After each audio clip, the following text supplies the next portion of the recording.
दोस्तों, कुछ लोग जो होते हैं ना, वो छोटी से छोटी बात भी बड़ी आसानी से पकड़ लेते हैं। उत्तर प्रदेश के आगरा शहर में एक जगह होती है लोधई गांव। वहां एक लड़का रहता था जिसका नाम लवकेश होता है और उसकी आत्मा की शांति के लिए उसी के घर में हवन चल रहा था। और जब हवन होगा तो लोग भी शामिल होंगे, ये तो स्वाभाविक सी बात है। दोस्तों, अब होता क्या है कि वहां बैठी कुछ महिलाओं का ध्यान पूजा पाठ से ज्यादा गौरी के व्यवहार पर था। मतलब वो उसी को देख रही थी। यहाँ मैं आपको बता दूं दोस्तों कि गौरी और कोई नहीं बल्कि लवकेश जो होता है ना, उसकी पत्नी होती है। दोस्तों, गौरी रो तो रही थी लेकिन जो उसके हाव भाव थे ना, वो बिल्कुल भी सामान्य शोक में डूबी पत्नी जैसे बिल्कुल भी प्रतीत नहीं हो रहे थे। मतलब अगर किसी का पति खत्म हो जाए तो पत्नी का होशो आवाज खो जाएगा दोस्तों, लेकिन जो गौरी थी ना, उसका नहीं था। और जो गौरी का 3 साल का बेटा वंशु होता है ना, वो बार बार माँ के पास जा रहा था, लेकिन गौरी उसको अपने पास से हटा रही थी। और यही रवैया वहां मौजूद सभी को सोचने पर मजबूर कर रहा था कि कुछ तो गड़बड़ है, लेकिन कोई सबूत तो था नहीं, तो कर भी क्या सकते थे। अब बस सवाल ये था कि क्या लवकेश की मौत सच में आत्महत्या थी या कहानी कुछ और ही थी। दोस्तों, हवन की रस्में चली रही थीं और जब भी किसी सामान की जरूरत पड़ती तो गौरी जो होती है ना, वो बिना किसी के कहे तुरंत उठ जाती है और फौरन से जो सामान चाहिए होता था वो लाकर दे देती थी और फिर अपनी जगह पर जाकर फिर से रोने लग जाती थी। ये सब देखकर वहां मौजूद कुछ महिलाओं को गौरी की ये बातें खटकने लग जाती हैं। और खटकने वाली बात भी थी दोस्तों कि जिस औरत का पति खत्म हो गया हो वो कैसे ऐसा कर सकती है। मतलब उसका तो दिमाग ही घूम जाएगा। लेकिन गौरी बिल्कुल शांत स्वभाव में वही काम कर रही थी जो कुछ हो रहा था।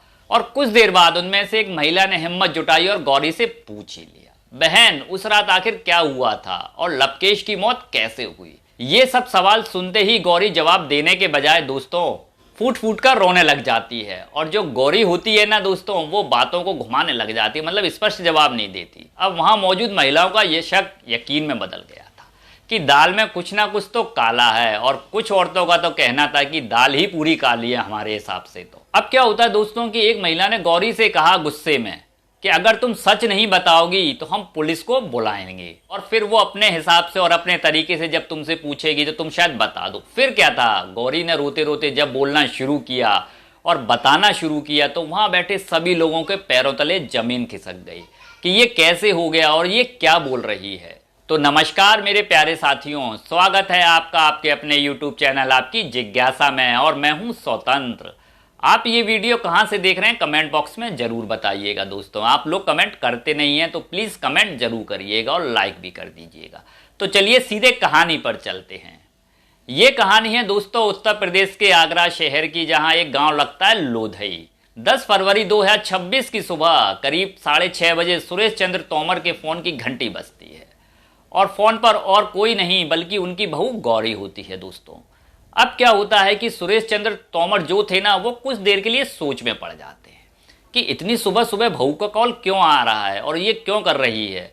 और उनका सोचने का कारण ये था कि उनकी जो बहू होती है ना दोस्तों, मतलब गौरी, वो देर से सोकर उठती थी, इसलिए वो सोच में पड़ गए कि इतनी जल्दी सुबह क्यों कर रही है। खैर दोस्तों, सुरेश चंद्र तोमर जी ने जैसे ही गौरी का फोन उठाया, सामने से गौरी लगातार रो रही थी। उससे सुरेश चंद्र तोमर बार बार पूछ रहे थे, बेटा आखिर क्या हुआ, तुम क्यों रो रही हो, बताओ तो। लेकिन गौरी कुछ देर तक सिर्फ सिसकियां ही लेती रही और थोड़ी देर बाद वो बोली, पिताजी ये नहीं रहे। अब इतना सुनते ही सुरेश चंद्र समझ गए कि बात उनके बेटे लवकेश की हो रही है। कोई भी हो दोस्तों, वो भी समझ ही जाएगा। सो ये भी समझ गए कि लवकेश अब इस दुनिया में नहीं रहा है। फिर क्या था दोस्तों, सुरेश चंद्र जी ने गौरी से पूछा, बेटा हुआ क्या, उसको और कैसे हुआ। और गौरी ने कहा, पिताजी उन्होंने आत्महत्या कर ली है। ये सब सुनकर उनके पैरों तले जमीन खिसक गई दोस्तों। लेकिन उन्होंने अपने आप को जैसे तैसे संभाला, क्योंकि वो ही एक बड़े बुजुर्ग थे घर में। और तुरंत रिश्तेदारों और गांव वालों को फोन करके लवकेश के घर पहुंचाने के लिए बोला कि आप भी पहुंचिए और मैं भी यहाँ से निकल रहा हूँ। और ये खबर पूरे इलाके में आग की तरह फैल गई और हर कोई लवकेश के घर जाने के लिए निकल पड़ता है, मतलब उनके रिश्तेदार भी और ये तोमर साहब भी। फिर क्या होता है दोस्तों, सुरेश चंद्र भी बिना देर के हुए सीधे लवकेश के घर पहुंच जाते हैं और वहां उन्होंने अपने 24 वर्षीय बेटे लवकेश को साड़ी के सहारे पंखे से लटका देखा तो उनका रो रो कर बुरा हाल हो गया। कोई भी पिता हो दोस्तों, अपने जवान बेटे को ऐसी स्थिति में देखकर अपना आपा खो ही बैठेगा, और वो भी इकलौता बेटा था वो उनका। फिर क्या था दोस्तों, धीरे धीरे रिश्तेदार, आसपास के लोग, गांव के लोग भी जमा हो गए। और जो दोस्तों लवकेश था ना, वो अपने परिवार का इकलौता बेटा था और उसकी शादी 2 मई 2021 को राजस्थान के धौलपुर जिले के सहपऊ क्षेत्र की रहने वाली गौरी के साथ हुई थी। और शादी के कुछ समय बाद ही उनके घर वंशु का भी जन्म हो गया था। किसी ने नहीं सोचा था कि यह परिवार इतनी जल्दी उजड़ जाएगा। अब क्या होता है दोस्तों कि जब परिवार के सभी लोग इकट्ठा हो जाते हैं तो वो गौरी से पूछते हैं कि ये सब कैसे हुआ। और दोस्तों पूछना तो बनता ही है, क्योंकि घर में ये 3 लोगों के अलावा कोई और भी नहीं था। एक लवकेश, दूसरी गौरी और तीसरा उनका बेटा। तब ये 3 जने थे तो पूछना तो बनता ही है। और गौरी बोलती है कि पति पत्नी के बीच छोटी मोटी कहा सुनी तो होती रहती है पिताजी, लेकिन मुझे नहीं पता था कि ये इतना बड़ा कदम उठा लेंगे, मतलब वो फांसी से लटक जाएंगे। ये बात सुनकर गौरी के मुंह से सब शांत हो जाते हैं। अब क्या होता है दोस्तों, लवकेश के सबको नीचे उतारा जाता है और उसके अंतिम संस्कार की तैयारी शुरू कर दी जाती है और कुछ समय बाद उसका अंतिम संस्कार भी कर दिया जाता है। जब अंतिम संस्कार हो जाता है ना दोस्तों, तो जो उसके लवकेश के घर वाले होते हैं और पिताजी होते हैं, वो सब मिलकर बोलते हैं कि कल मतलब 11 फरवरी 2026 को लवकेश की आत्मा की शांति के लिए हवन करा देते हैं घर में, जिससे उसकी आत्मा को अच्छी से शांति मिल जाए। फिर क्या होता है दोस्तों, अगले ही दिन यानी 11 फरवरी की सुबह सभी रिश्तेदार, गांव वाले लोगों की मौजूदगी में पूजा पाठ शुरू हो जाती है। लेकिन इसी हवन के दौरान कुछ ऐसा हुआ जिसने पूरे मामले की दिशा ही बदल कर रख दी दोस्तों जो लवकेश का बेटा यानी वंशु होता है ना, वो बार बार अपनी माँ के पास जाता, लेकिन जो उसकी माँ गौरी होती है ना, वो उसको कई बार अपने से अलग कर देती है। और दूसरी तरफ हवन के दौरान जब भी किसी चीज़ की ज़रूरत पड़ती कि पंडित जी कहते जी ले आओ वो ले आओ, तो वो तुरंत उठकर जाती और वो सामान लेकर पंडित जी को दे देती जो जरूरी सामान होता। और यही सब उसकी हरकतें मतलब गौरी की वहाँ मौजूद महिलाओं को खटकने लग जाती है कि ये कैसी है, मतलब गौरी का इसका पति अभी खत्म हुआ और इसको कोई फर्क ही नहीं पड़ रहा।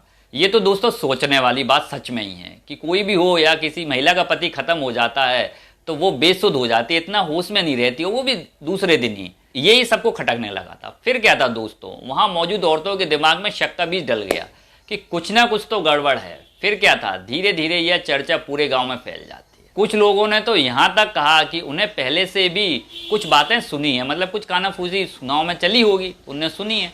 अब हर कोई एक ही सवाल का जवाब तलाश रहा था, आखिर इस मौत के पीछे की सच्चाई क्या है, मतलब इसकी लवकेश की मौत हुई तो हुई कैसे।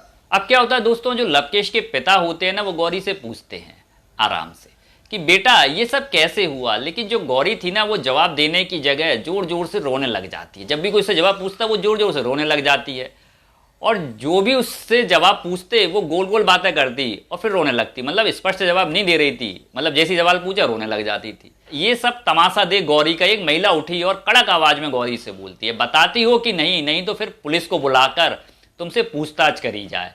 बस फिर सन्नाटा पसर गया उस महिला की ये बात सुनकर। अगर कोई भी एकदम से दोस्तों कोई ऐसा बोलेगा शौक के टाइम पे तो शौक तो लगेगा ही ना। फिर क्या था दोस्तों, उस महिला की ऐसी बात सुनकर गौरी ने जो कुछ बताया उसको सुनकर वहां मौजूद सभी लोगों के होश उड़ गए और सोच में पड़ गए कि ये क्या बोल रही है लड़की। उसने बताया, मतलब गौरी ने बताया दोस्तों कि जो मेरे चाचा ससुर धर्मेंद्र है ना और उनका जो बेटा सुंदर है ना, वो अक्सर हमारे घर आया जाया करता था, और जो लवकेश था वो नौकरी के सिलसिले में गांव से बाहर रहता था। अब क्या होता है कि जो भी घर का काम होता है, जैसे सब्जी लाना, कभी कभी चाय पत्ती खत्म हो गई या शक्कर खत्म हो गई, ये छोटा छोटा काम सुंदर कर देता था, मतलब घर के जैसे कुछ नहीं है, क्योंकि वो लवकेश तो था नहीं। और दोस्तों धीरे धीरे समय बीतता गया और अब सुंदर का आना जाना घर में पहले से ज़्यादा हो गया था। कभी गौरी को कहीं मार्केट जाना हो तो वो लवकेश को बोलती और लवकेश सुंदर से फ़ोन लगा के बोल देता कि जाओ भाभी को ज़रा मार्केट ले जाओ, उसको कुछ काम है, तो सुंदर भी चला जाता। मतलब अब वो घर का एक अहम सदस्य बन गया था सुंदर दोस्तों। किसी को जरा सा भी अंदाजा नहीं था कि यही नज़दीकियाँ एक दिन इतना बड़ा हादसा बन जाएंगी कि सबकी ज़िंदगी खराब हो जाएगी। और दोस्तों धीरे धीरे इन दोनों के बीच यानी सुंदर और गौरी के बीच नज़दीकियाँ बढ़ती चली गई और इतनी बढ़ गई कि ये दोनों फ़ोन पे घंटों बातें करने लग जाते हैं, और जब कभी मन होता तो दोनों संबंध भी बना लेते। किसी को इन दोनों के रिश्ते के बारे में जरा सी भी भनक नहीं थी और किसी को शक भी नहीं था, कोई घर वाले चीज़ थी, देवर था वो उसका आखिर। और जब दोस्तों गौरी ने ये सब बातें बताई तो जो रिश्तेदार होते हैं ना, वो तुरंत सुंदर को भी बुला लाते हैं कि आओ तुम भी। और जब सुंदर से पूछा गया तो उसने भी यही बताया कि 9 फरवरी 2026 को चॉकलेट डे था। उसी दिन भाभी ने मुझे कॉल करके बुलाया, मतलब गौरी ने, कि यहाँ आ जाओ, अपन चॉकलेट डे बनाते हैं दोनों साथ में और इन्जॉय करेंगे। लेकिन मैंने मना कर दिया कि मैं नहीं आ सकता। लेकिन भाभी जिद पर अड़ी हुई थी, उन्होंने कहा तुम्हें आना ही पड़ेगा, तुमको मेरी कसम है, अगर तुम मुझसे प्यार करते हो तो। फिर क्या था, उसको आना पड़ गया। सुंदर का कहना था कि फिर मुझे आना पड़ गया। लेकिन दोस्तों इन दोनों को जरा सा भी अंदाजा नहीं था कि कुछ ही घंटों में इनकी लाइफ बदलने वाली है। मतलब ये आ तो गया, लेकिन अब एक तमाशा होने वाला था आगे। आमतौर पर जो लवकेश होता है ना दोस्तों, वो देर से घर लौटता था, लेकिन उस दिन किस्मत अलग ही मोड़ पर खड़ी हुई थी। किनकी? इन दोनों की। और लवकेश उम्मीद से काफ़ी पहले घर आ पहुंचा। मतलब उम्मीद नहीं थी इन लोगों को, लेकिन वो आ गया। और जैसे ही उसने घर के अंदर कदम रखा और उसने जो देखा, वो देखकर उसके पैरों तले जमीन खिसक गई। मतलब उसने अंदर का जो नज़ारा देखा। अब आप सोच रहे होंगे कि गेट पर तो ताला लगा होगा।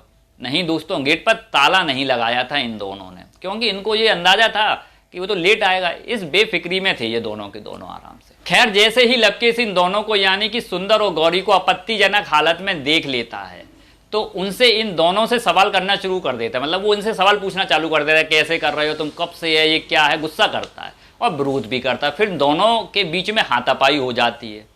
और दोस्तों आग बबूला तो होना उसका बनता ही है कि इस कंडीशन में अनजान व्यक्ति के साथ कोई अपनी पत्नी को देखेगा तो वो आग बबूला तो हो ही जाएगा। फिर क्या था दोस्तों, दोनों यानी सुंदर और लवकेश के बीच में हाथापाई शुरू हो जाती है और सुंदर ने लवकेश को पकड़ लिया जोर से। इसके बाद गौरी ने भी उसका साथ दे दिया, मतलब सुंदर का। और तकिया लेकर लवकेश के चेहरे पर दवाएं रखी रही जब तक उसके प्राण पखेरु उड़ नहीं गए। मतलब जब तक वो मर नहीं गया, जो लवकेश था वो मर नहीं गया जब तक वो दवाएं रही। अब इन दोनों के सामने एक सबसे बड़ी समस्या खड़ी हो गई थी दोस्तों कि ये इसकी लाश को या ये सच्चाई कैसे छुपाई जाए। वो तो मर चुका था। तो इन दोनों ने क्या किया दोस्तों कि लवकेश के गले में साड़ी बांधी और उसे पंखे से लटका दिया। मतलब ये दिखाने की कोशिश की कि लवकेश ने आत्महत्या कर ली है। कितने शातिर दिमाग के थे दोनों के दोनों। इसके बाद क्या होता है दोस्तों कि घर वालों और लवकेश के पिता ने पुलिस को बुलाया और इन दोनों यानी गौरी और सुंदर के खिलाफ हत्या का मुकदमा दर्ज करा दिया। अब ये दोनों दोस्तों पुलिस की हिरासत में हैं और दोनों के खिलाफ जांच चल रही है। मतलब ये जांच में है, इनके ऊपर वो सिद्ध नहीं हुआ है क्योंकि बॉडी इनने जला दी थी, इसका अंतिम संस्कार हो गया था। दोनों जिस प्रकार से इस हत्या को अंजाम दिया इन दोनों ने, उसने पूरे इलाके को एक दहशत में डालकर रख दिया। दोस्तों लोगों को यकीन करना मुश्किल हो गया है कि ये कैसे कर सकते हैं दोनों के दोनों। खैर इन दोनों ने जो किया सो किया, लेकिन इसमें लवकेश का जो बेटा था उसकी लाइफ खराब हो गई। ना पिता रही हो, माँ जेल चली गई। आपको क्या लगता है दोस्तों, कमेंट बॉक्स में जरूर बताइए। और अगर आप चैनल पर पहली बार आए हैं तो वीडियो को लाइक और चैनल को सब्सक्राइब जरूर कर दीजिएगा और बेल आइकन को भी प्रेस कर दीजिएगा, जिससे आने वाले वीडियो के सारे नोटिफिकेशन आपको टाइम पर मिलते रहे। तो आप मुझे आज्ञा दीजिए, मिलते हैं किसी नई और सच्ची घटना के साथ। तब तक के लिए आप स्वस्थ रहिए और मस्त रहिए। धन्यवाद।